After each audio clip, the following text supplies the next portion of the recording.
पोटाची खळगी भरायला निघालेल्या तमाशा कलावंतांवर गावगुंडांनी भ्याड हल्ला केला आहे। राष्ट्रपती सुवर्णपदक विजेत्या विठाबाई बहुमांग नारायणगावकर यांच्या तमाशावर संगमनेर परिसरात हल्ला झालाय। नेमकं काय प्रकार झालाय आपण या कलावंतांकडून जाणून घेऊयात। घरगाव पोलीस स्टेशन अंतर्गत काय नेमका गुन्हा घडलाय पाहूयात।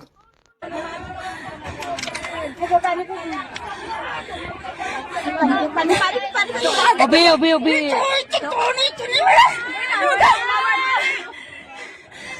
काच नका खोलू ना। गाडी काढायला म्हणत आहे। नाही गाडी काढता येत नाही आता. आता गाडी काढता येत नाही. सांगितलंय हा कोणाचा फोन आहे? आधी तरी मारलं. नका तसं करू नका। अगं, पोरांना मारून टाकायला लागले असे काय करायला लागले?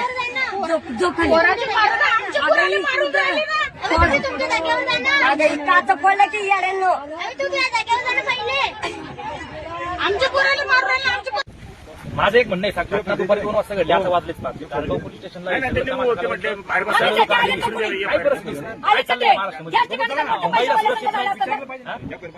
तुम्ही मोठ्या मोठ्या सेलिब्रिटींना तुम्ही झेड+ सुरक्षा देता, Y+ सुरक्षा देता, हे कलावंत नाहीत का?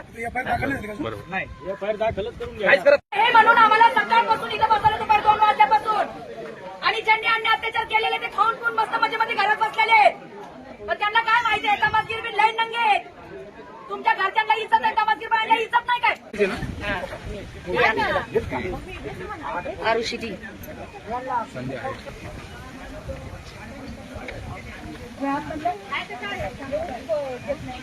दाखव कुठे लागले, दाखव व्हिडिओ दाखव कुठे लागले. हॅलो, विचारलं ज्या वेळेस याला मारहाण करत होते तर ही मध्ये पडली. आमचा ड्रायव्हर त्यांच्या हातापाय पडला, तरी ड्रायव्हरला वर चढून त्यांनी ड्रायव्हरचे गचुरा पकडून खाली वाढला त्या ड्रायव्हरला हाणायला लागले. तर मी मध्ये गेलो, त्यांच्या पाय पडायला त्यांच्या पाया पडत होतो स्वतः. त्यांनी माझ्या पण अंगावर हातावर काठ्या मारल्या. त्यांनी त्या मुलीचा नवरा तिथं होता, त्या मुलीच्या नवऱ्याला पण त्यांनी मारल्यामुळं ही मुलगी पळत पळत आली, त्याला धरायला गेली. तिच्या नवऱ्याला धरताना त्या पोराने काय केलं, हिला पण असं धरलं, कपड्याला धरलं आणि वळलं आणि हाणमार केली. ही एक मुलगी ही एक पळत आली, हिला पण हिचे कपडे फाडले, हाणमार हिला पण केली. त्यांच्या छातीत लाथा बुक्क्या मारल्या.